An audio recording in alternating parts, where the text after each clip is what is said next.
Southeastern Bow Hunter Podcast. All right, what is going on, guys? Welcome to episode 141 of Southeastern Bow Hunter Podcast. This is going to be episode 3 of the whitetail series that we're doing leading up to deer season. And this episode is going to be with my good buddy, Hunter Edwards. He is a local hunter that knows how to get onto big deer. And we're going to talk about everything from preseason leading up to late season. So really excited about that. So let's get the partners out of the way. If you guys know who Working Class Bow Hunter is, we've been partnered up with them for a little while now, and they have some of the coolest merch that has, in my opinion, hit the market. So that's kind of the best way to go support those guys, and obviously listen to the podcast, go follow them on all the stuff. Use the code down below to save 15%. And please go help support them. They are some really, really good dudes with a really great platform. Very thankful to be working with those guys. Next up is going to be Osteo Gear. I hope that you guys enjoyed last week's episode with Joe and learned a lot from it. I know I did. And they've got the new Wrap X pattern, which I'll be running this late season. And dude, it's so sick. It's basically taken from predators that are on the ground rather than the usual owl pattern that they have implemented for the past few years.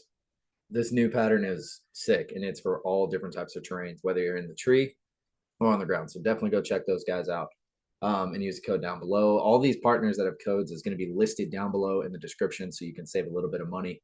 That's just kind of our way of trying to give back. Next up is going to be Summit Stands. I am going to be running the Summit Dual Threat Pro SD as well as a hang-on this season. And, you know, I love everything that Summit makes. Been with them now for a few years and never had a problem. So great quality products.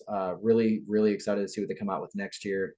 And yeah, so if you guys are running late and you need a new stand, head over to summitstands.com and check out everything they have. You know, they've got hang-ons, climbers, accessories, safety harnesses, all that stuff. So let's see. Next up is the Bowtique, which if you guys don't know, is one of my good buddies, Mike. He makes the best arrow wraps in the market. He can do literally any custom design you want. He can do any custom pattern or anything like that for your arrow wrap. So if you're like me and your hunting arrows still aren't built, go to him for your wraps so that you can have some sick looking arrows out there in the woods, especially if you film. I mean, that's one of the best ways to do it. Let's see. Next up is Bergie Bowsmith. Bergie is a good buddy of mine who is a wizard with bows. And the dude knows what he's doing. He also is a dealer for a lot of the big brands that we use. So head over to bergiebowsmith.com and get him to tune your bow. I know deer season's coming up, so it's going to be probably, I mean, honestly, right now wouldn't really be the time to do that. But if you're kind of lacking in the equipment department, Bergie's got you covered. Next up is going to be G5 Outdoors, which is my broadhead of choice. I'm going to be running 3 different broadheads this year. And the reason for that is I want to test out the Dead Meat V2 and the T2. I'm going to be running the Mega Meat mostly, but I will be going out with those other 2 broadheads just to see how they do. I mean, you know, it especially hitting like public and stuff. I'll be doing a lot of that this season. And, you know, I'm very curious to see what those broadheads are capable of when it comes down to my setup. So very excited for that. G5 also makes fixed blades. So if you want that, they have the M3, they've got the Montech, and then they have the Striker X and Striker V2. So go check those guys out. If you want some of the best broadheads on the market, G5 is the way to go. Next up is Prime Archery. So Prime is my bow of choice. You can see my Prime form back there hanging up. It's the best bow I've ever shot. Super stable, super smooth. 70 pounds does not feel like 70 pounds. And I just love it, man. It is a great quality bow. The form is the first hybrid bow as far as I know that's hit the market. So yeah, if you guys are, you know, like I said before, if you're kind of behind the ball right now and you need a new bow, head over to Prime Archery and check out what they have. They've got the form both in 34 and 30 ATA. They've also got the RVX 32 and 34 plus, and I believe they still are running the Ronin. So you can check out all of that stuff at primearchery.com. Next up is gonna be Dialed Archery. So my proof, I'm gonna have to probably check my tape. Because I do have some new arrows that I'm going to be building, which I'll get to in a minute. But dude, Dialed makes the best bow sight on the market, bar none. Super easy to set up, super easy to sight in. I mean, it's made in America. It's made such high quality that like I don't think anything else compares, and that's just how I felt since Dialed came along. So if you want, they've got a new Lone Wolf custom gear small batch that just dropped. Looks super sick.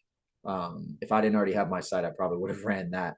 But head over to Dialed Archery, man. You can get your custom stuff. I did see, I don't know this for sure, but they may be working on some custom engravings for the Void Dial, which would be awesome. If that's the case, then I am definitely going to be getting some. So head over to dialedarchery.com and go support those guys.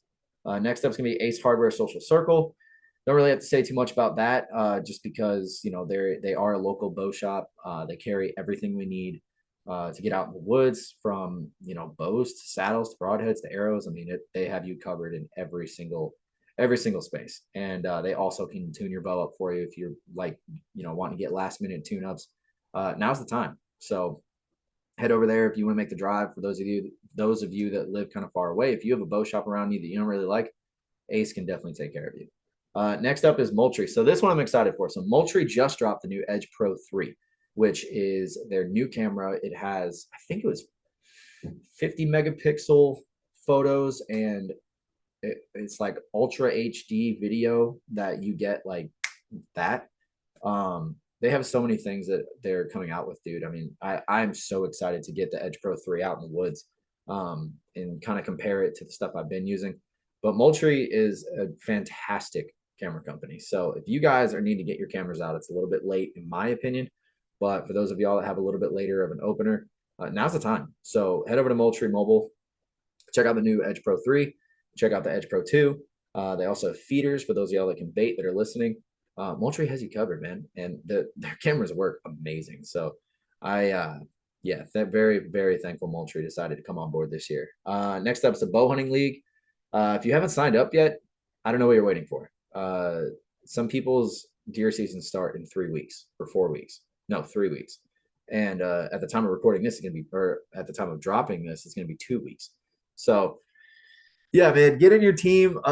If you don't know anything about the Bow Hunting League, I had Kyle on the podcast a few weeks ago, so you can go back and listen to that where he sort of lays it all out. But to make it quick, it is a free bow hunting contest where you join a team of 3 guys, and you can win amazing prizes. If you kill a buck and you enter it, then you get automatically entered into a drawing for what they call the meat wagon, which is this tricked out, I think it's a Jeep. Oh God, it's a Jeep something. It's not a Jeep Wrangler, but it's like a Jeep Patriot or Cherokee, I think. But it is totally decked out for hunting, and very, very thankful for what those guys are doing for the industry. So be ready to see a lot more of them working with the podcast and all of that. I mean, that's something I don't think is ever going away. So yeah, go join a team. Next up is Boning Archery. I'm going to be running the Alpha Vanes this year. The only vane I've ever used that the design of it does not cause extra drag and it doesn't cause the arrow to slow down at long distances with heavy helical.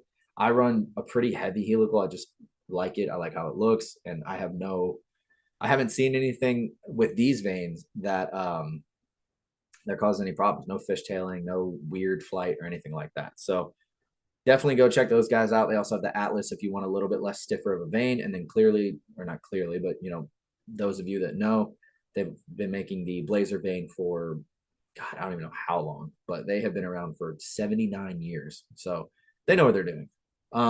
Next up's the Chase. That's my buddy Brock's YouTube channel. So go subscribe to him, go watch his stuff. We got the Scrape Doctor, which I'm actually getting a new scrape put out tomorrow or Friday.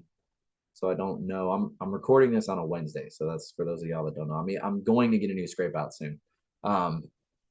So very, very thankful that James decided to hop on and be a partner for the podcast. I love his stuff. It works great. So if you guys do mock scrapes like I do, head over to scrapedoctor.com and pick up a kit, and you can use the code down below to save some money. Next up is Victory Archery. So my HLR arrows finally came in today, and I am so excited to be running those. The 1.5K weave is beautiful. The arrows are, I mean, top notch, man. Like Victory makes the best arrows on the market. So I will be building out some new Victory HLRs for the deer season this year. I think calculating everything out, running a 50 grain insert, 125 grain point, the arrow wraps, the vanes, and the lighted nock, I should be sitting at right about between 445 and 450, which for me is perfect. That'll keep me right at the 270 mark, if not a little bit faster, which is where I'm comfortable at.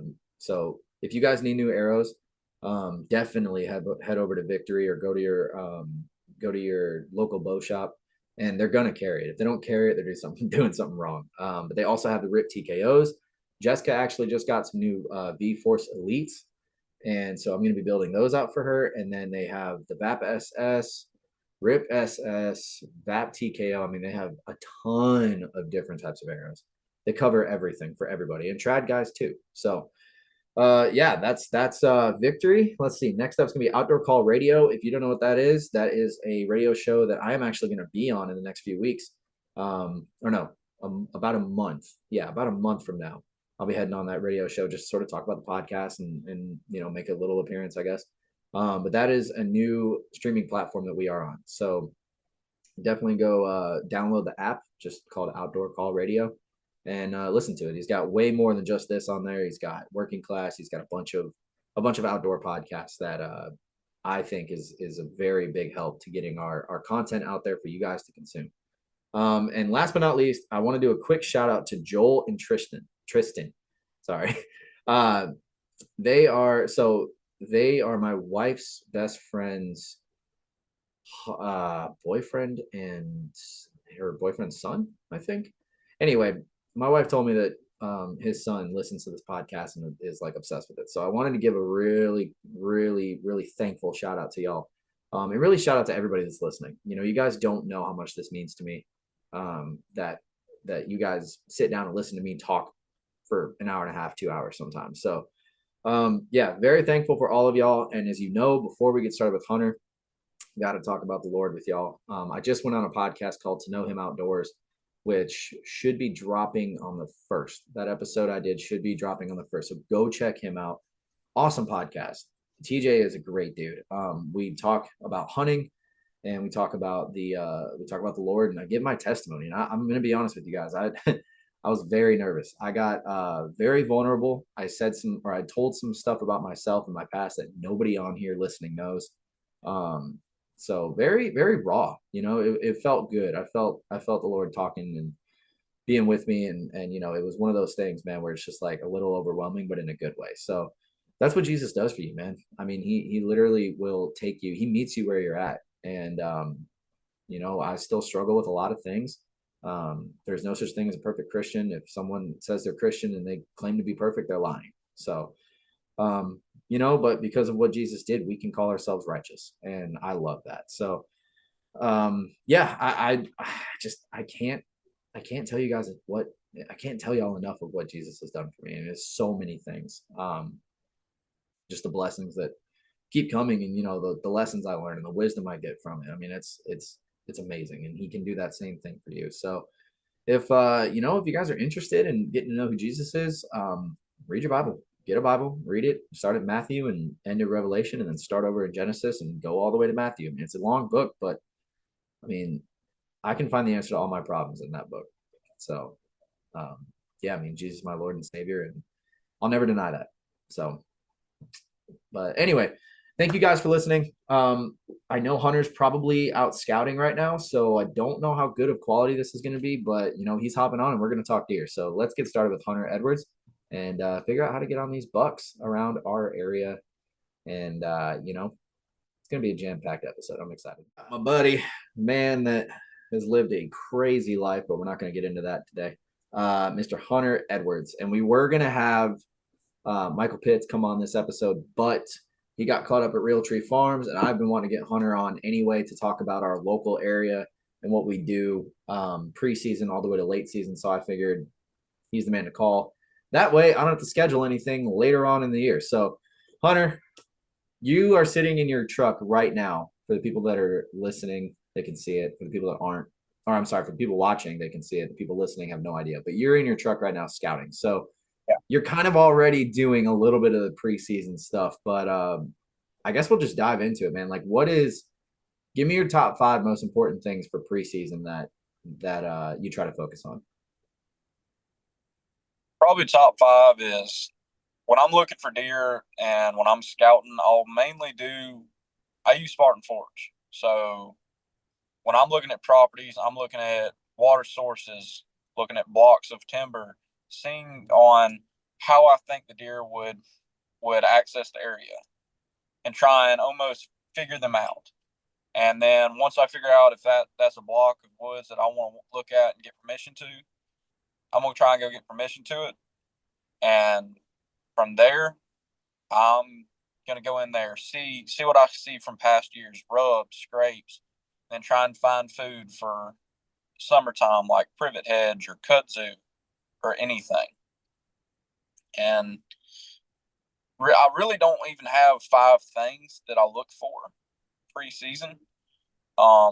It's just going in the woods and just scouting, boots on the ground. I mean, looking from past years on what I can find, maybe sheds, scrapes, rubs, anything, heavily used trails.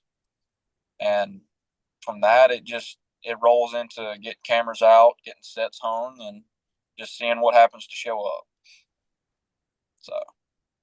So like when you get cams out, do you because I try to I always try to pattern these deer. Like, I've been kind of stressing a little bit after we put this tree stand out last weekend that the deer have kind of, I mean, the two deer I want to kill, this, but the two deer I've wanted to really get on this year have been around, but they've only daylighted once when they were daylighting way more than that, especially if there's food. And Yeah. I mean, are you trying to get a pattern on these bucks so that when you go in early season, you can just lay them out right there, or are you not really seeing much of a pattern with these deer? In some spots, yes. Some spots I've got bucks showing up absolutely every day, and then other spots I'll have a buck or two show up once every week. So I feel like I'm not mainly in their core area and the deer that are showing up maybe once every week. But on the bucks that are, I feel like I've done got into that core area that they like to be in. And I know that it'll be a lot easier to pattern those deer early season versus the ones that are showing up early season once a week. So hang on. So I guess with that, like, all right, so you got bucks that are showing up constantly, but the ones that don't, do you usually try to like look at spots, I guess the parcels around there and maybe get permission? Or do you Yeah. have some places that you can't? In some spots, I will try and talk to the neighbors, say, hey, I'm hunting on your neighbor's property, and just kind of go into a whole spiel on everything that I do. And if I get the opportunity to hunt their property as well, awesome. Or if they just give me the opportunity to put out a camera, I mean, that's just more intel to get, because maybe I'm finding out that, hey, those deer are morely over here on this property than what they're coming on to mine. Okay. So, if So what do you, I I can ever, mean, go go ahead. ahead, my bad. Go ahead. So, I mean, if I can ever find out and get a little bit closer to deer, I'm always going to try to. And biggest thing, I mean, even Yeah. in season, I'm hunting a bunch of suburban properties, and deer are used to people, but still, they know when something changes. Uh-oh. Like when you go in there to put corn out or put a camera out or hang a set. So I mean, it's summer, it's hot. We're all going to sweat, we're all going to stink, but I still try and do my best to be scent free, like Oh spraying my boy. boots down and spraying a hat or something down. What is going on? It acting up. Okay, so technical difficulties. Got three children using the Wi-Fi, and my computer is old. So hopefully this we don't have to pause it a million times. But you were saying something about uh getting on the deer once you get them on camera. So can you pick back up where you were? Yeah. So once I figure out if they're consistent or morally consistent in an area more than another, I'm obviously going to try and, if I've only got permission to maybe put a camera out over there, I'm on a lot more try and talk to those owners, say hey. I mean, just be friendly with them, try and build a relationship with them, and hopefully that'll build into me getting permission if I haven't already. And that is one of the biggest things I will tell you is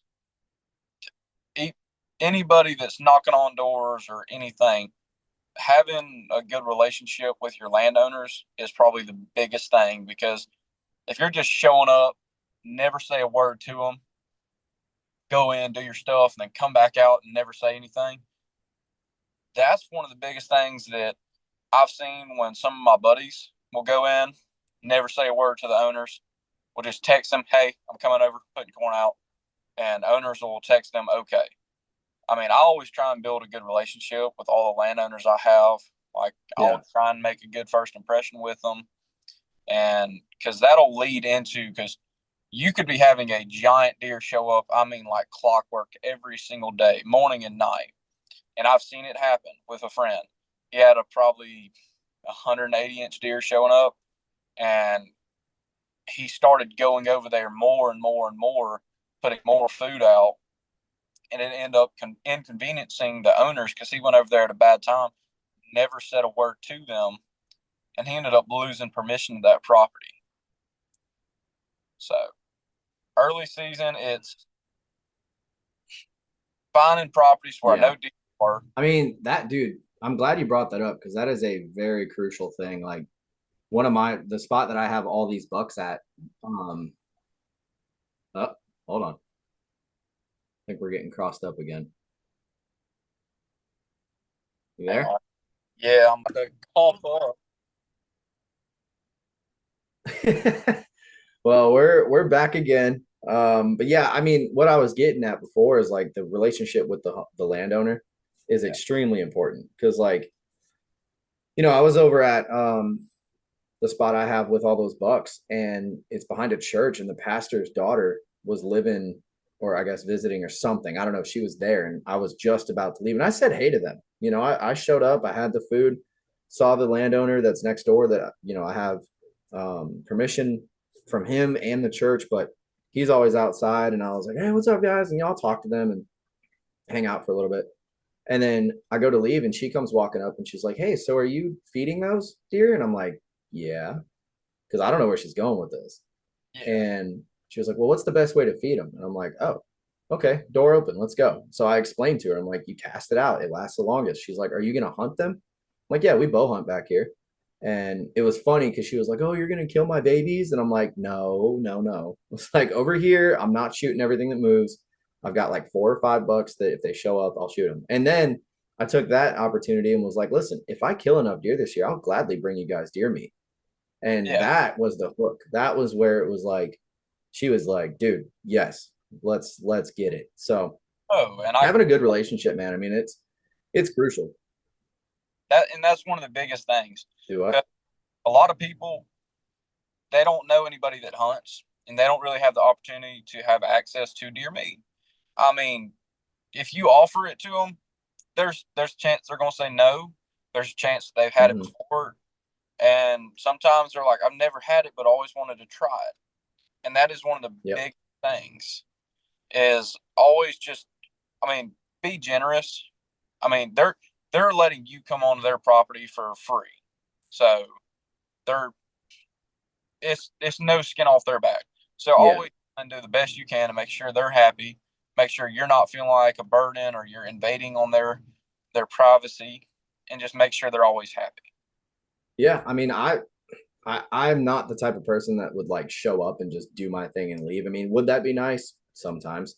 But, I like my other spot, dude, it's my grandparents' place, and I will literally sit there and spend 2 hours and talk with them. Oh, absolutely. I want to because I got stuff to do, but I do it because not only do I like spending time with them, but also because it's just the respectful thing to do. Oh, absolutely. So, but you touched on something before we started recording that I want to kind of touch on, while we're recording. You're talking about tree stand safety. Absolutely. You had a buddy of yours actually fall out of a tree, what, a week ago?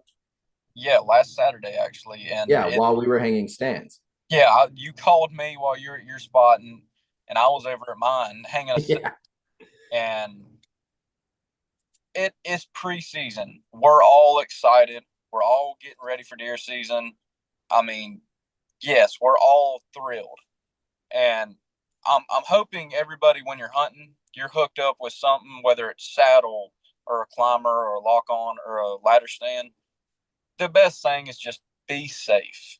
Be as safe as you can, because you can be as excited as you want to be to hunt that year, but it could be the simplest thing of a strap coming undone and you coming off the tree, and you can forget that season if you get hurt or if you break your neck or break your back, or even worse, you pass away. There is like Hank Parker when he fell out of a tree. What was it, last year? Yeah, something like that. It was recent. He fell out of a tree last year, and thankfully he didn't get hurt. I mean, I'm sure he did get hurt, but no life threatening. Not like a serious thing. And thank the good Lord above. When my friend fell, he was 25 foot up a tree. God, dude. The very top strap. And he undone the strap, and how I had my sticks hung, that strap pretty much come undone, and that stick pushed him in the chest, and he just came off the tree. And I don't know how he didn't get hurt, but when he landed flat on his butt. And the craziest thing also, when he landed and I run over there to him, he's finally laying flat on his back. I go to pick him up, and there's about a 3-foot copperhead laying underneath of him. Oh, and God. I kid you not. I looked at him and said, go buy a lottery ticket and go home. Yep. Your luck is out for the day on that one. Yeah. Well, and that's another thing too, man. Like, I was out cutting grass today. Granted, it was like 6-foot high grass. So of course there's going to be snakes in that, but I saw probably a 5-foot long black racer, which that's not going to do anything to you, but the snakes are still out there. I've had copperheads crawl over my foot, when I'm at the bow range, or I run across copperheads while hanging stands. Like, it's, people don't really talk about that much, is the safety of preseason. And that's one thing and I'm not knocking any companies that are going and building the lightest boot that they can, the lightest rubber boot. But if you're wearing a set of rubber boots and that snake just happens to bite you where that boot is really, really thin, it's going to go through, and then you're dealing with a snake bite. Yep. So one thing that I always do preseason, even into early season, I'm wearing snake boots or snake chaps or something to keep me protected. Because we're walking in the dark. We're not trying to just dilly-dally and just mess around. We've got a purpose. We're trying to get into our tree and get in there so we don't cause any noise and spook anything. And we're just trying to get set up and just being safe. That goes back to being safe just in general. Tree stand safety or watching for snakes. Yeah, I mean, and Joro spiders. Definitely Joro spiders. I probably run across. I saw one this weekend. I swear he could have bench pressed a Buick. Oh, dude, those things, man. You ever walked into one of their webs? Yeah, in the dark, and I Brother. Girl. It's like walking into a steel rod. It's insane. I've literally taken like a thick stick while walking through and pushed down on it, and I actually have to put force for that shit to break. It's crazy. It's so common. Yeah, that's a I don't know, man. I mean, like, I hung my stand last week, and while I'm only probably 12 to 13 foot off the ground and I'm tucked away and, some brush and stuff, people are going to be like, oh, it's too low. You were one of those guys. But I mean, honestly, I got up in it, and it looks good from where I'm at, just knowing what the deer do. But one of the things was, that's the first hang on that I've ever hung. And I think I did my first 2 sticks with no lineman's belt. And I got to the 3rd stick and I was like, nah, I need it. So I got down and I brought it with me. I brought everything that I needed. So I hooked the lineman's belt up, strap it around the tree, get locked in, get all the way up. And then, dude, it made it a lot easier. And I also felt like, okay, if something slips, I'm still connected to the tree. Doesn't mean I'm not going to slide down, but down 10, 15, or 20, or even 25 foot down. Yeah, so, I mean, Well, and the big thing too, like, we've got buddies that don't use any safety gear at all. And like, I was adamant when I put that stand up that I was connected to the tree at all times and had that, what is it? The hunter safety system, The lineman rope, or the, the lifeline. okay, yeah, Yeah. And so I put that up, dude. And it was actually really funny because I had it all set up and I had my harness on. I was clipped in. I'm sitting in the stand, kind of looking around like, okay, they come in from over here. Sometimes they come off from the right. And I know like maybe put a couple of branches off to the left and right, and I'm golden. But when I went to go down, I forgot that the press knot or whatever it's called needed to slide down with me. So I'm getting on the sticks and I'm like kind of going down and I get yanked up a bit and I'm just not used to it.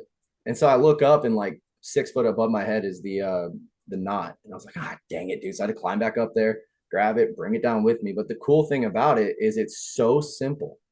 And I could have dangled off that tree and been fine. Yeah. So like people got and we had how many people did we have fall out of trees last season? It was like what, 10? if not more. Yeah. I mean, local people too, not even just statewide, just people in our area. And dude, I'm telling you, like safety is key. I still get onto some of our buddies that get up 25, 30 foot in a hang on and they have no safety at all. And I'm just like, one of these days, I pray it doesn't happen, but one of these days. You can do it for years and nothing ever happened. It takes one time. One time is all it takes. Yep. And then you're in a wheelchair or you're not going to hunt that season. Yeah. I mean, it's nuts, man. But all right, so that's preseason. Is there anything in preseason we didn't cover? Going back to what you're saying about the height of your stand. When I'm hanging sets, I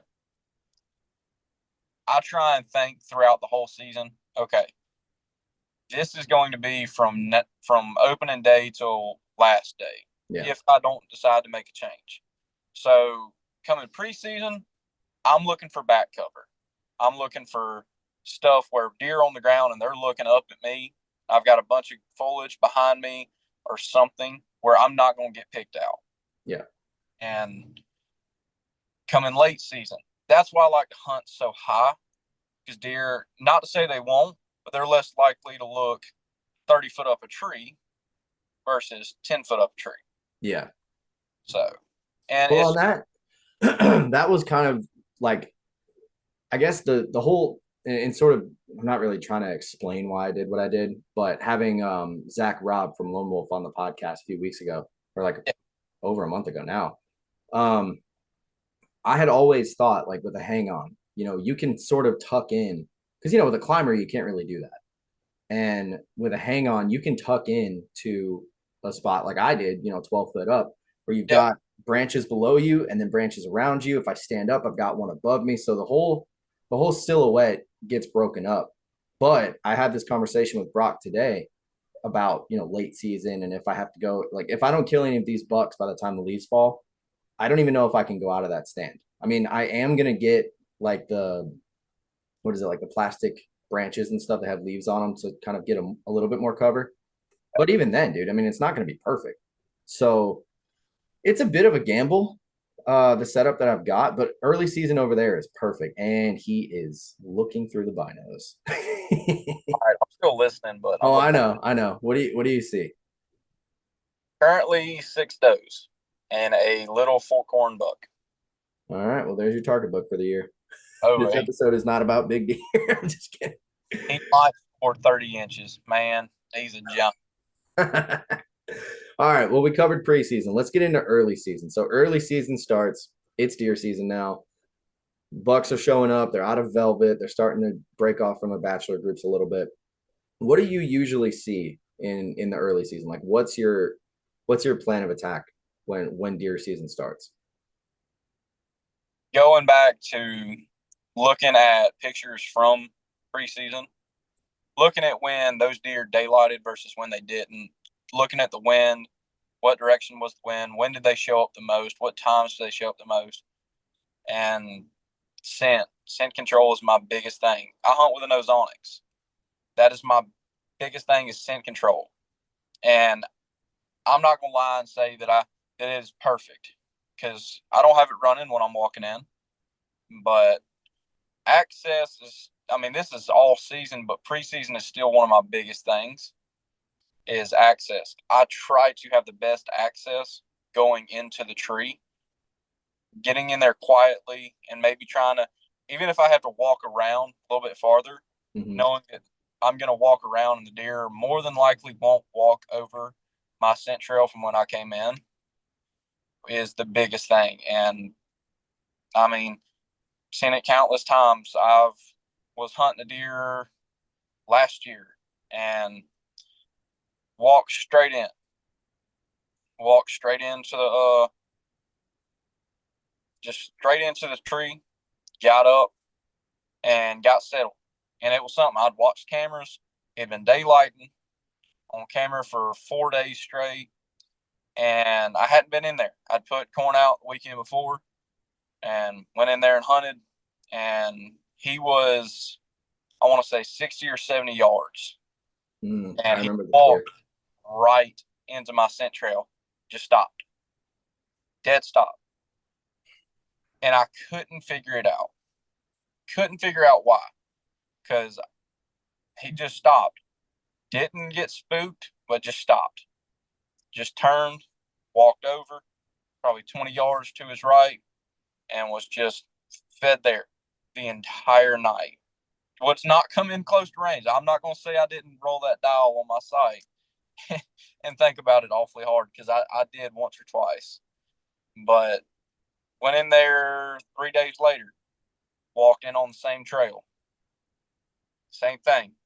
Deer hit the scent trail, stopped, did the same thing he did the couple nights before. And when he did, I finally realized what was happening. He was hitting my scent trail because he wouldn't show up at all for a day or two after during daylight if I'd walk in there, go put corn out. He'd show up in the middle of the night at 1 or 2 in the morning, but would not show up that afternoon. No. Had a fawn. So, I mean, are you using any type of like scent control or anything other than the ozonics? Yes. So I'll use, I mean, before I'm going into the tree, I've got an ozonics bag. I hang my backpack, the slicker on my bow, and it's one of the simplest things. And it still goes in my bag when I get up into the tree. But I try and keep everything scent free as possible while I'm driving to the property. I mean, even during deer season, I'm sure you've seen them in the stores, those little tiny plug-in ozone generators. You can just put a cigarette outlet in your truck. I mean, not to say that it's going to kill the scent, but it does some help. Oh yeah. So, I mean, I run the little, like it kind of reminds me of like a Beyblade or a fidget spinner, but it's that little triangle. Yeah. You just throw in your bag and you run it. But see, dude, I'm so weird. Like me and Jess got into it. Was it last night before? I don't know, recently. Because I hop in the shower, she hops in with me. I always shower with like the whatever that green gel is. I think it's the Hunter Specialties stuff, right? In a way. Yep. Yes. So I use that year round, right? Just because it can't hurt. And dude, I already got washed up. I was about ready to get out, and she was conditioning her hair, and she just like hits me with all the conditioner. And I'm like, lady, I'm like, what are you doing? We're 2 months out. Like, and come on now. Yeah, she literally was like, yeah, 2 months. I'm like, look, if I spook a deer because of scent, I'm blaming you. I was like, all the stuff that I do. And I mean, it is, there's guys like, God, what's his name? He's up there in Michigan. I know him, but I can't remember his name. But there's guys out there that don't use scent control. They just play the wind, or they run one of those like, whatever that suit is, the scent lock suit. And they swear by that. Or the heck suit. Yeah. So it's like, I mean, obviously scent's probably the most important thing aside from, visual, but like, I don't know. I mean, I use camo dust, right? Like I've used that, and I have literally had the wind blowing at the deer right in front of me. I can see the little dust particles moving, and nope, there he goes again. But yeah, I can see the dust coming off of my jacket, and they don't ever smell it. So I don't know. I mean, early season for us down here in Georgia is really hot. So scent control, I feel like early season for sure is probably the Yeah. most important thing. And I mean, it's funny because I'll get into the tree and I've got the nose jammer field wipes. I'll spray down when I'm at the truck, even though I'm just pulling it straight out of a bag. I'm pulling it straight out of an ozone bag where it should be scent free. Mm-hmm. I'm still spraying everything down. Yep. Boot, shirt, hat, backpack, everything. Because it doesn't hurt. It doesn't hurt to spray. Yeah, you might overuse it in a sense, but you're going to be sweating while you walk to the tree.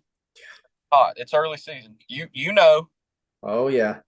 And Dude, I'll tell you right now, I get out of the truck and I change, and I'm in a cloud of camo dust. I get up in the tree, I'm in another cloud of camo dust just to try and, I mean, it kind of sucks too, because, you know, there's going to be people listening like, oh man, you don't have to do all that. Just play the wind. Yeah, but I mean, Georgia, the wind is never, never consistent. Like I can't tell you how many times I sat last year and it was supposed to be an east wind and it was northwest.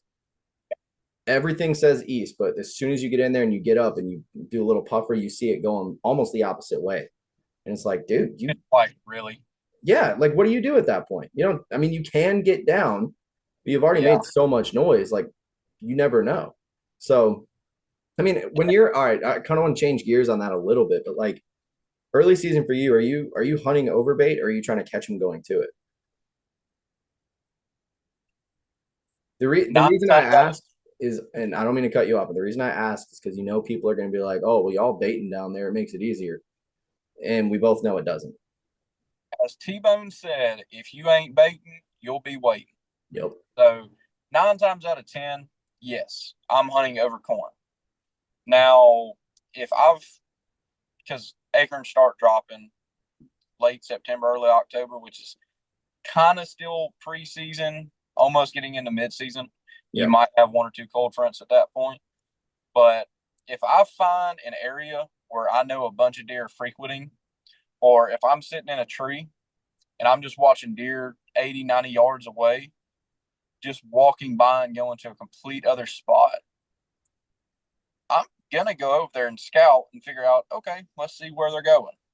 And if it's off my property where they're going, I'm going to try and hunt as close as I can to where they're traveling to. And it's worked. I mean, you might not get as much time as you would like versus hunting over bait, where you could be sitting there, see the deer out there 80, 90 yards. Sweet, here we go. They're coming in. You can go ahead and start getting ready because you know they're coming in, and you know that you're not going to have to take a rushed shot because they're coming into the corn, and they're going to be a minute. They're not just going to walk to the corn and keep walking. Yeah. And not to say that they won't, because I've seen it, but 9 times out of 10, if they're coming to that corn or to the acorns or whatever you're hunting over, you're going to have a little bit of time to prepare yourself, get a shot ready, and make a good shot. Versus if you're sitting there and you look over and you're hunting in something thick, you just look over and you see a buck or a doe coming to you, and you're like, oh crap, I got to get ready quick. And you're still trying to be still. You're still trying not to let the deer know that you're there. And sometimes you'll go to draw back and deer's already through your lane. And you're sitting there trying to find a hole, trying to find a gap to make a good shot. And sometimes you can't. Yeah, I mean, I know that all too well because I had that exact thing happen with Elmer Fudd last year. So that's 100% true. Have you noticed, like with baiting, have you noticed you've had to change up your strategy a little bit? Because I've seen before where like it's almost like when there's no bait, I don't want to say revert back to their natural movement, but I have seen in the past where like big bucks, especially when you're baiting, dude, I mean, they're gonna sometimes go to that bait at night, and then you have to completely change everything up because no matter what you do, no matter what you put out, they're not going to go to it in daylight because it's there already. Like, why would they, why would they spend time over at the bait in daylight when they don't have to? They're safe at dark, and they know that. So have you seen that and had to change up what you did? Oh, absolutely. Absolutely. I mean, sometimes when they're doing that, they go nocturnal. I know that they're going from bedding to food. It's all they're doing early season, bedding, food. And if I can figure out where the bedding area is, not getting complete. Oh, There we go. I'm just struggling over here. Hey, it's all good. You're out there looking for deer. That's your main focus right now. Well, I'm trying to charge my phone at the same time. My phone has good luck. But yeah, I mean, going back to what I was saying, if I know that they're nocturnal, all they're doing is bedding, food, bedding, food. Depends on the weather is one of the biggest things. If I see in the few days coming, it's going to be maybe a 10, 15 degree dip in the weather, I'm going to be on that food. But if I know it's going to be real, real hot, I probably won't go in there. And if I do decide to go hunt there, I'm going to go back to what I was saying, get as close as I can to their bedding area without blowing them out once I get in there. Because you'll have deer where they're coming in 10 minutes after dark. And it's the most frustrating thing. Mm-hmm. Like, if you would have been in here 20 minutes ago, just 20 minutes, and you'll see it. I mean, sometimes deer come running to the corn, and sometimes it takes them 45 minutes to an hour, and you can watch them from 100 yards take a 45-minute to an hour walk just to get to the corn. Yeah. And by that time, it could be dark. It could be out of shooting light. So if I sometimes need to, I will try and get closer to the bedding area without blowing them out, or maybe knowing that what they're going to do, if I've watched them the few days beforehand, seen what they've done, just stand there, then wait till dark. I'm going to leave my set that I have over there, and I'm going to take my set of tethered sticks, and I'm going to go up. I'm going to go in early, probably 30, 45 minutes earlier than what I would, hang them, hunt. And I'll hunt over the trail that I'll watch them come in on. So. Okay. So it's almost like you're trying to ambush them a little bit. Yes. Got it. Okay. Well, I guess that wraps up early season. So now let's cover pre-rut and rut, because that is it seems to be everybody's favorite time. It's my least favorite time. I hate it because I have only ever seen, and people that listen to this, for the previous 140 episodes know this. I know you know this, but I haven't really ever seen like the crazy rut. And I know we don't usually get that too much down here, but some places do. What's your, because I've hunted the counties that you're hunting, so I kind of have seen. I mean, dude, first deer I ever killed was in one of the counties you've got spots at, so I know they rut over there. But like, what's your tactic going into pre-rut and rut? Are you making mock scrapes? Are you moving sets because of rubs and scrape lines? Like, what are you looking for when that time of year comes around? Come pre-rut and rut, I shift my focus on trying to pattern the bucks to patterning does, because bucks are going to come find the does. They're going to check does. So some people may say, hey, that's wrong. But come pre-rut or rut, I might shift my sets to a certain side of a bedding area, knowing bucks are going to be cruising. Makes it easier for the does to come out of the bedding. They're not having to go 300, 400, or 500 yards or however far they're coming out of bedding to come to food. Mm-hmm. It makes it almost more of a convenience to the does and the bucks even. I mean, they're still going to eat, maybe not like they would early season, because they really and truly have only one thing on their mind, and it's finding that hot doe. And yeah, I mean, I feel like that's because, there's so many different tactics that I've heard people talk about, like Joe Miles, who I I've actually seen this work, so I know this works, but like rut funnels and stuff, trying to find, the trails that lead to one singular point and then Yes. figure out like, a way to set up on that. People, the complete opposite end, they just walk in somewhere willy-nilly and they spray the ground with dough and estrus and think that, a 200 incher is going to come walking out, which I've seen. I mean, I've had success from that. But like, so you're not utilizing, like, you're not making your own mock scrapes, or you're not really focusing on scrapes? I will sometimes. Okay. So because you have a scrape doctor kit waiting for you, so I hope that you yes, use it. I will use that. Do not worry, Eric. James would be so disappointed. He's gonna call you. Hey, why ain't they using that? No, he's gonna call me up and be like, "Hey man, is your buddy been using that stuff?" Like, you know what, dude? He's using those ropes for other things. I don't like talking to him about it too much, but We ain't talking. We're talking about deer. We I know. But anyway, so yeah, I mean, okay, let me ask you this: if you see you got a policy.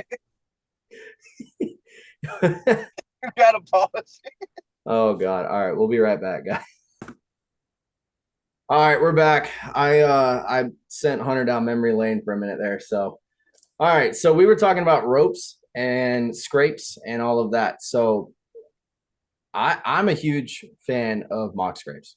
I absolutely feel like running them all year works. Kind of keeps the deer around. It's kind of a long-term game, really. But so all right, if you're scouting and you're seeing the shift, I guess, are you gonna hunt over a scrape that's being worked, or are you still kind of trying to catch them going to it? Or do you not really worry? Do you look at scrapes as like, okay, there's a buck in the area, kind of like how people look at rubs? I mean, I don't hunt over rubs because most of that stuff's nighttime activity anyway. And I used to do that. I mean, let me put it this way. If I see a spot, because I had this happen last year, if I'm at a spot and 20 yards behind me, there's just nothing but rubs. It's just ate up with rubs. I'll be in that spot because clearly that buck is showing up at some point. But do you look at one specific thing and focus on it, or do you kind of just look for the spot that's got, say it's like an acre of woods and it's just got scrapes, rubs, maybe some bedding that's close by, acorns, all that stuff? Are you looking for everything, or do you like to single in on one thing? I like to look around for everything. Okay. So I know there's bedding close, and if I'm seeing a ton of rubs and scrapes that are being hit every day or every other day, when I go in there and hunt, one thing I will do, which not to say it'll work, but I've seen it work sometimes, because when you'll find scrapes, there's not 9 times out of 10, not one buck is only making all of those scrapes. Yeah. You're going to have a few bucks in the area. You'll have little scrub bucks. You'll have your 1 or 2 good deer if you don't have more hitting those. And one thing I will do when I go in to hunt, if those are close or maybe 80 yards from me and I'm still hunting over food, knowing that buck, there's a chance that buck's going to walk by me, it kind of goes back on what I said earlier to a sense. I'll actually take Conquest rutting buck. I don't know if you've ever seen it. Yeah. And I'll rub it on the bottom of my boots. And when I get over there, I'll make a mock scrape right there in the middle or in the area that I'm finding all those scrapes. And I will kick the dirt up, and I'll take that. It's almost like a deodorant stick, rub it on the branches, rub it on the tree, and just scrape a little bit off and put it in the scrape that I just made. Mm-hmm. And then I'll walk to my tree. And then one other thing I'll do, they've got go in heat. I'll rub that right on the base of my tree.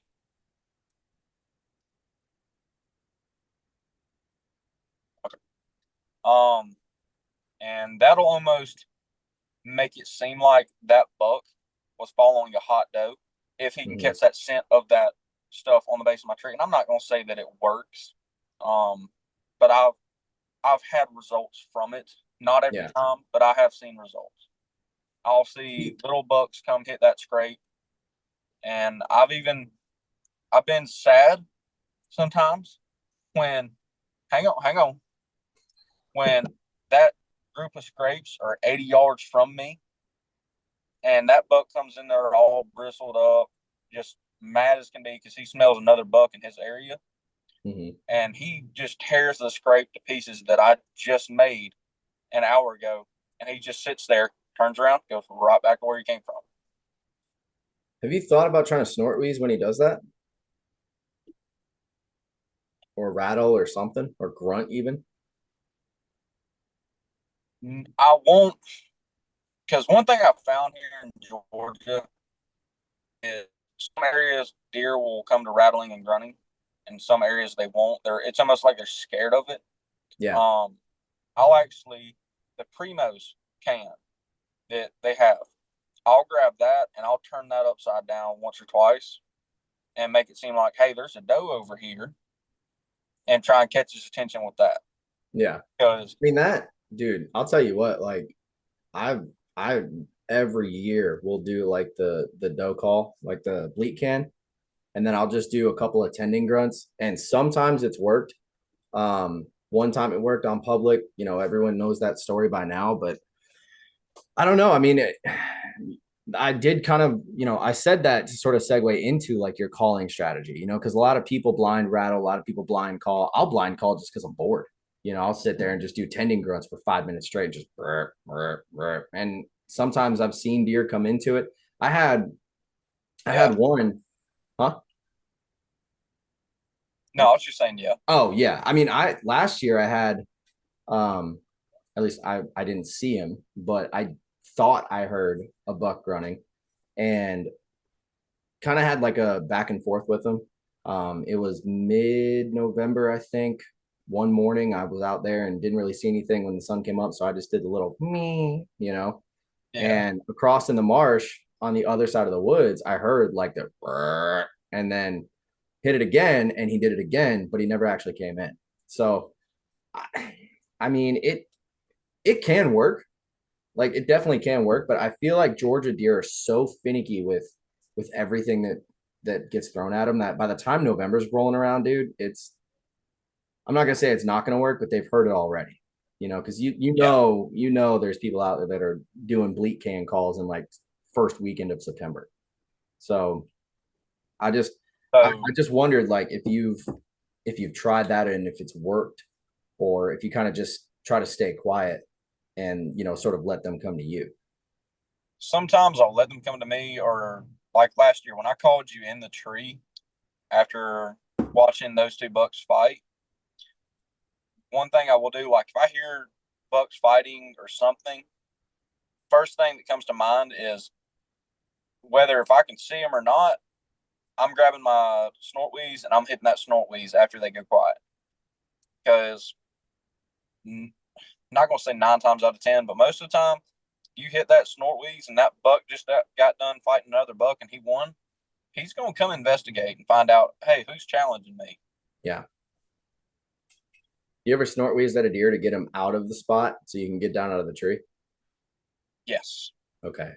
I'm not the only one then. No, I've done that.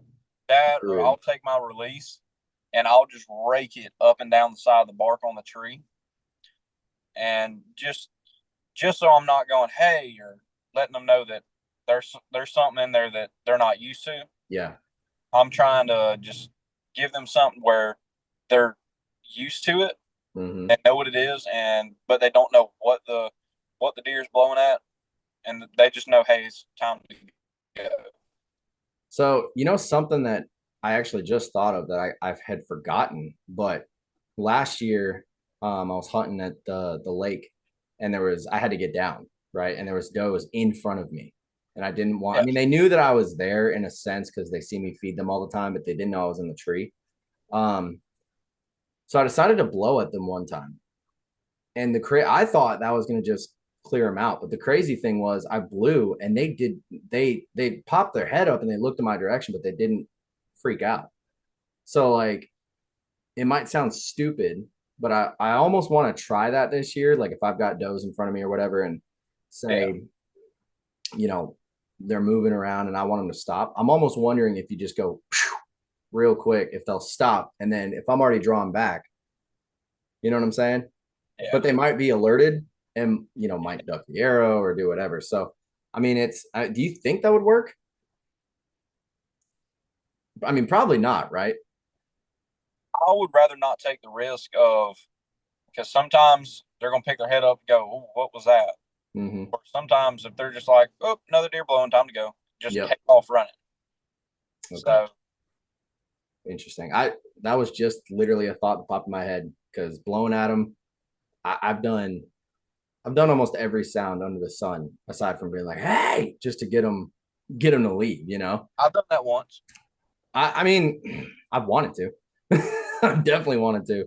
I had All right, a Lord. spike. I had a spike come to the corn last year, right at dark. Blew at him, braked my release on the tree, did everything in the book trying to get that deer to go. Yeah. And he just wouldn't go. I even FaceTimed you and shined my flashlight on him and said, "This deer will not leave." Talking normal, just talking like I am right now. And you wouldn't care. Nope. Look up, go back to eating corn. God, he wanted to die. And it pissed me off when he did this because I said, "All right, well, I'm fixing to get down. I'm going to figure something out." Some people might frown upon this, but I had a water bottle in my book bag. Mm-hmm. I wasn't going to hit the deer, but I threw it in front of him. He spooked, run 20 yards, and I'm thinking, all right, cool. I get down on the ground and shine my light over. He's back on the corn eating. Mm-hmm. I mean, dude, I've had see, and that's the crazy part about deer is like the general rule is you don't want to spook them, right? Yes. But like last year when I was trailing the last doe that I shot, I had 9 deer following me. Yeah. And granted, it was in the dark, and all they probably saw was at most the light because I did shine it on them, and they'd stop, and then I'd keep going, and I'd hear them behind me. Yeah. Which it was kind of creepy because I'm like, all it's gonna take is one hoof up the butt, and then I'm having a bad night. But they, dude, it's interesting how like, I mean, I had one of the bucks I would have shot last year come walking up 10 yards to me while I was walking into the spot. And I'm standing in a freaking street light and I see him. He somehow doesn't see me. He's got his head down. He's bobbing. I don't know if he was rutted up or what, but like, dude, he literally got 30 feet away from me. And then he saw me and he was like, "What are you?" And then, gone.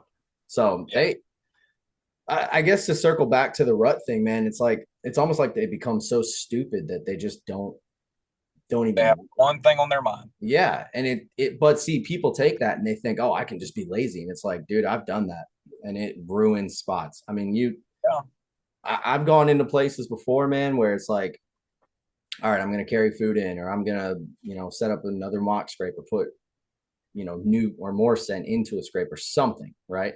And you'd think you're not doing any damage, but then you don't see anything for like 2 weeks. And it's like, well, if it's the rut, why are they still being so, squirrely? Yeah. But I don't know. I mean, deer still have to survive, So, well, what else about the rut though are we missing? I feel like, so you don't rattle, or do you rattle? I'll cold call occasionally. Okay. So, like you said, when you get bored, or if I haven't seen deer for a while, or I haven't seen any deer, I'll rattle or I'll grunt. But do you do it aggressively, or do you just tickle tines? Depends on how I'm feeling. Depends on your mood. I got you. Dude, I'll sometimes I'll tickle them, and it'll sound like 2 deer tearing down the woods. If I've got a branch close to me and I want it to sound like something crazy's going on, I'll start beating the branch with the horns and everything, making it sound like they're running over trees, everything. Do you ever dangle the rattling antlers and like kind of let them just sort of, I guess, rattle on their own in a way? No, because a couple years ago in Illinois, I did that, and it was first week in November, and had a buck coming, and how I had everything, they were hooked on my bag, and I just shifted just enough where I hit my bag, and they tickled together. And that deer picked his head up, started looking, and he was probably 160-inch 10-point. Yeah, Oh, it hurt my feelings a little bit. I would have cried. Hey, And but look, I had that same thing happen to me, dude. All thanks to squirrels. So I know the feeling. yeah, so Sorry, I thought I had to sneeze. All right, so let me think. Rut timing. Do you ever look for rut funnels? Do you ever like follow the trails and try to find where they meet and then set up there? sometimes yes. And sometimes with me being on smaller properties, it's not as easy to do. Yeah. Like one spot I've got,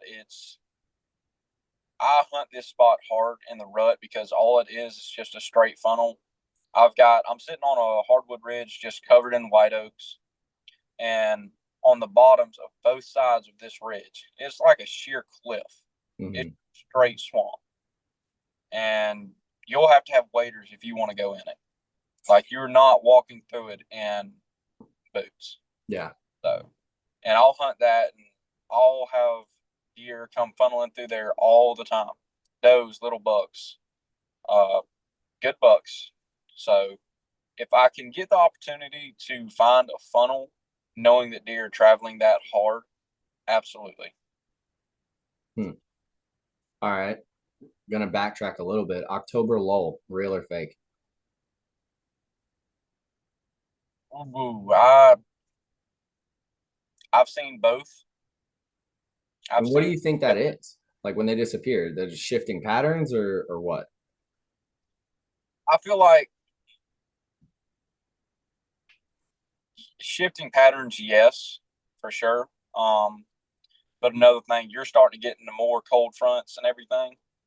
They've done split completely out of bachelor groups.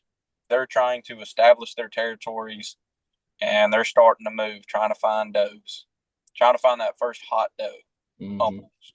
And I've seen times where it's just on fire, deer everywhere, and then I've gone and hunted to see one or two.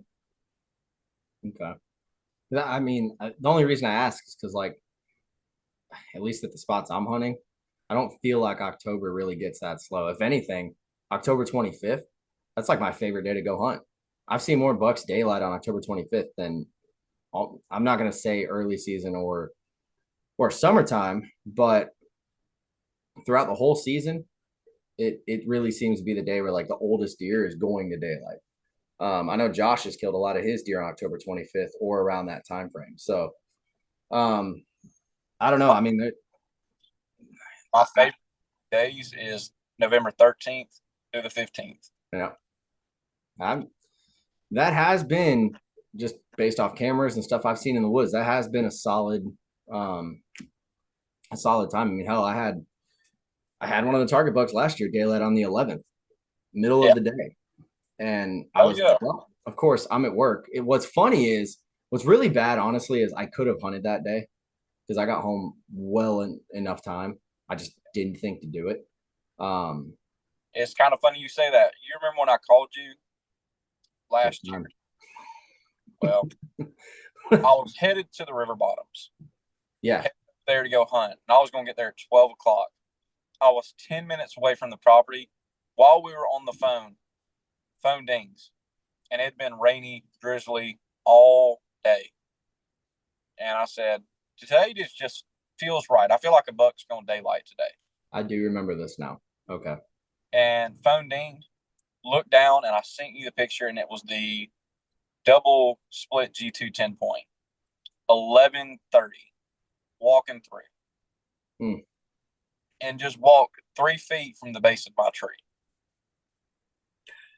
And went and sat, and the entire night saw one yearling and sat there in the rain, in the drizzling rain the whole night. I remember that. Ended up getting sick from it for like 3 days after.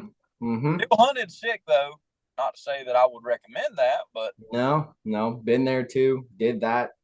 Coughed up half my lung. And yeah. As soon as I did that, I knew. I was like, yeah, this is over. I mean, deer do cough, but not like a person does. So, all right, we've hit rut.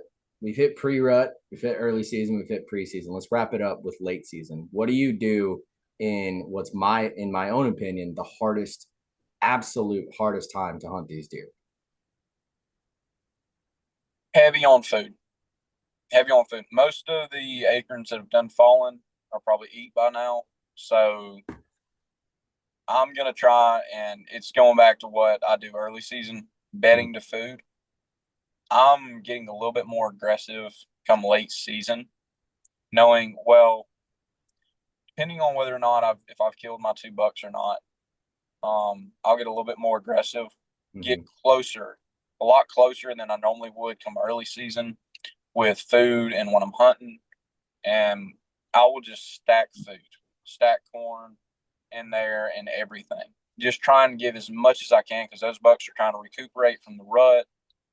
We're coming into some a lot colder months. Like last year, the rarity that we got snow twice. Not even this January, we got snow twice. And got a lot of it. Now I'm not going to say that I didn't enjoy that because it was comical just watching all the brown specks through the trees, just moving through the trees. Yeah. And I'm like, all right, y'all, I've got corn over here. Y'all just come over here. And I will stack food up. I'll get closer to bedding so those deer don't have to exhaust as much energy when they get out of bed, have to walk as far to find food. Versus if I'm putting it closer to bedding, getting a lot closer to everything, I feel like I'm getting more into their comfort zone rather than mine. And come late season, I'm huge. I'm huge on scent control and wind, but getting that much closer to their bedding in their bedroom, I'm going to try and be as scent free as physically possible. So even with me running my ozonics, come late season, if I get a good deer showing up and I'm like, man, I really want to hunt tomorrow, and I check it and look at it, says bad wind, I won't hunt it. Yeah.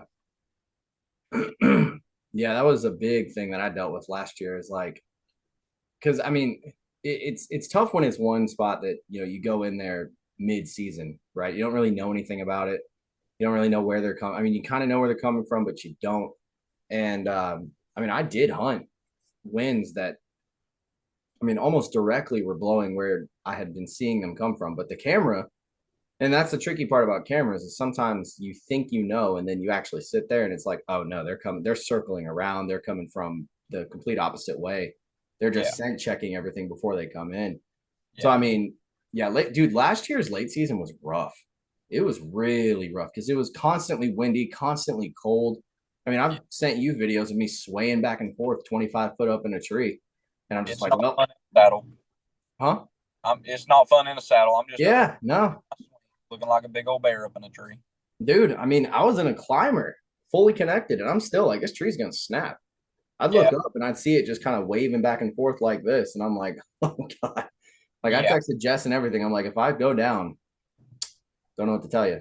I can't disconnect quick enough. So take care of Tiff. But the food thing, see, I hate late season only because everybody says, and maybe it's because I've hunted the same spot a lot, which is probably what it is.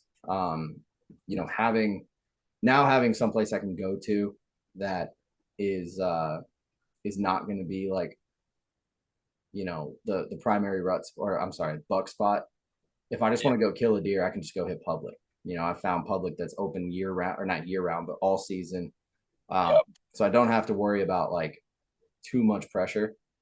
But late season, at least in the past for me, has been, I've killed one deer in late season and it was pure luck. I kind of see it trickle off. Like I used to believe in the whole post rut thing, does coming into heat late, and like, yeah, that happens, but I've never seen a buck act like he's rutted up in late December or even middle December. So I've seen it once and that was it. Yeah. And that's the thing. Like I try to tell people that maybe don't live in Georgia or haven't hunted Georgia, like what our deer are like, dude. And I'm not trying to say our deer are the hardest, because deer hunting is just hard. Yeah. but You're hunting an unscripted animal. yeah, but boy, Georgia deer are just so finicky. From going back to my roots, I was extremely fortunate to get to hunt all over the Midwest, Kentucky, Illinois, Missouri. I got to hunt a lot of places. Hunting all of those places and coming here in Georgia and hunting down here, it's different. Not to say it's harder, but it's definitely different in a sense. Yeah. Yeah, I mean I'll find out because I'll be in Tennessee this year. So we'll see how they act. Huh? I'll be up there with you. Okay, good. I'm glad you decided to come. Need my snuggle buddy. Huh? Huh? What did you say? I need my snuggle buddy when I'm up Yeah, there. well, Josh will be there, so Okay. Y'all keep each other warm and just don't be too loud. Give me the sandwich. Oh, no, sir. No, sir. I am not the cream inside an Oreo. That is not happening. Absolutely, you will be. I'll sleep in the car. No way. There's enough room. We'll all pile in. No. All right. This is going a direction we're not going. That's not happening. Going, well, not in that direction, but one thing I will say is on my truck, I'm gonna put a camper shell on here and I'm gonna pull the toolbox out. And this is going to hunt in public out of state. Yeah. That's one of the biggest things. I mean, if you can find a way to be as scent free as possible and be able to stay in the area. I mean, I would try and do it. If you have to sleep in your car or sleep in your truck, I mean, I would definitely do it. Yeah, I mean, there's been times, like hunting public that I've thought about it. I'm like, man, I could just, and it's only 15 minutes from the house, right? Yeah. But I'm like, dude, I could just stay in the truck, get up early, go hunt. I don't know how DNR would feel about that. I mean, they know me, so they probably wouldn't care, but it's weird, man. I mean, it's wild to me the things that we'll do to kill a deer. Like the times that I have done stupid things just so I can go take care of deer stuff. We've all done it. We've all called out of work because we looked at the radar and saw a big cold front coming in. And we were like, all right, well, cough, cough. I don't feel too good today. Yeah. Those of us that are married, man, we've dealt with the wife's wrath. At least I know I have. Because there's been a few times that I'm like, look, it's a cold front. Like, I gotta be out there, and what do I have to show for it? So yeah, I don't know, man. But is there anything before we wrap this up that we forgot? Anything you want to touch on? As far as like certain things that you like to do? I can't really think of anything just going else. back to being safe. Wrap up the episode on being safe. I mean, wrap it up on probably the most important thing. Because if you're not safe and you get hurt, you can forget hunting. Yep, that's true. And we have had friends that have dealt with that. I mean, look at Jay. Look at your buddy that fell a couple days ago. Yeah, I mean, safety really is, like I said earlier, it's the most important thing. Like, yeah, we're out there to kill a deer. We're out there trying to kill big bucks and stuff, but you can't do it if you're crippled. So no, you can't. Oh man. Well, that's a great spot to end it on. So Hunter, thank you for coming on. I hope people learn from this. I want to get you back on later in the year to sort of talk about what's going on with season. I know of some of the bucks you're on, and I'm not going to say anything specific, but I'm excited for you. If this season works out the way that I have a feeling it's going to, it's going to be a very, very productive season for all of us. So seriously, man, I appreciate you coming on, and I guess we'll do the next one soon. 10-4, man. Sounds good.